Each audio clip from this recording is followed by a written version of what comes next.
আজি মই অনিয়ন অৰ্থাৎ পিঁয়াজৰ ডোচা বনাব ওলাইছোঁ। তাৰ বাবে পিঁয়াজ অলপমান মিহিকৈ কুটি লৈছোঁ। তাৰপিছতে এইটো ডোচা বনোৱা বেটাৰটো প্ৰস্তুত কৰি লৈছোঁ। এইটো লিংকত দিয়া আছে, আপোনালোকে চাই ল'ব। এইটো আঁতৰাই ৰাখিলোঁ। এতিয়া গেছটো জ্বলাই দিলোঁ। দি এখন টাৱাখন পাতি দিছোঁ। বহল টাৱা হ'লে ভাল হয়। পানখন বহল হ'ব লাগে ডোচা বনাবলৈ। পানী অলপ ছটিয়াই দিলোঁ ভাৰসাম্যটো ৰক্ষা কৰিবৰ কাৰণে। এইখিনি মুচি দি ডোচা বেটাৰটো দি দিলোঁ। চাওক, এনেধৰণে ঘূৰাব লাগে। এয়া চাওক, সুন্দৰকৈ একেফালে ঘূৰাব লাগে। ইতিমধ্যে ঘূৰোৱা এয়া হৈ গৈছে আৰু চাওক, বনাবলৈ সহজ, খাবলৈ অতি সহজ। ইয়াতে মই অকণমান ঘি দি দিলোঁ। ঘি পৰিৱৰ্তে আপোনালোকে যিকোনো তেলেই দিব পাৰে, যি খাই ভাল পায় সেইটোৱে দিব পাৰে।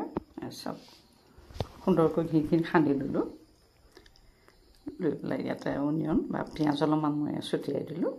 যিহেতু অনিয়নৰ ডোচাত অনিয়ন দিব লাগিব, তাতে অলপমান নিমখ দিলোঁ, অকণমান চিলি পাউডাৰ দিলোঁ, অকণমান জালুকৰ গুড়ি দি দিলোঁ, ব্লেক পেপাৰ দি পেলাই এতিয়া বৰ সহজ বনাবলৈ। দেখিছে উঠিলে, ডোচাটো উঠিয়ে গ'লে। চাওক, এটা অতি সুন্দৰ ৰেচিপি, খাবলৈও ভাল, বনাবলৈও পটকৈ হয়, সহজ। এইখিনি ইতিমধ্যে হৈ গ'ল। চাওক কি সুন্দৰকৈ অনিয়ন ডোচা প্ৰস্তুত হৈ গ'ল। এটা অতি সুন্দৰ ৰেচিপি।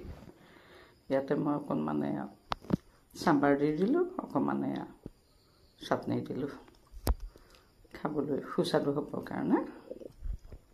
আৰামত বহক আৰু খাওক। এয়া চাওক, চাওক, এটা অতি সুন্দৰ ৰেচিপি। গতিকে এই সুন্দৰ ৰেচিপিটো আপোনালোকে সুন্দৰকৈ বনাই খাব। আৰু এটা নতুন ৰেচিপিলৈ আপোনালোকৰ মাজলৈ আহি আছোঁ। আৰু ভিডিঅ'টো পঢ়িলে শেষলৈকে চবে আন্তৰিক ধন্যবাদ জনাইছোঁ।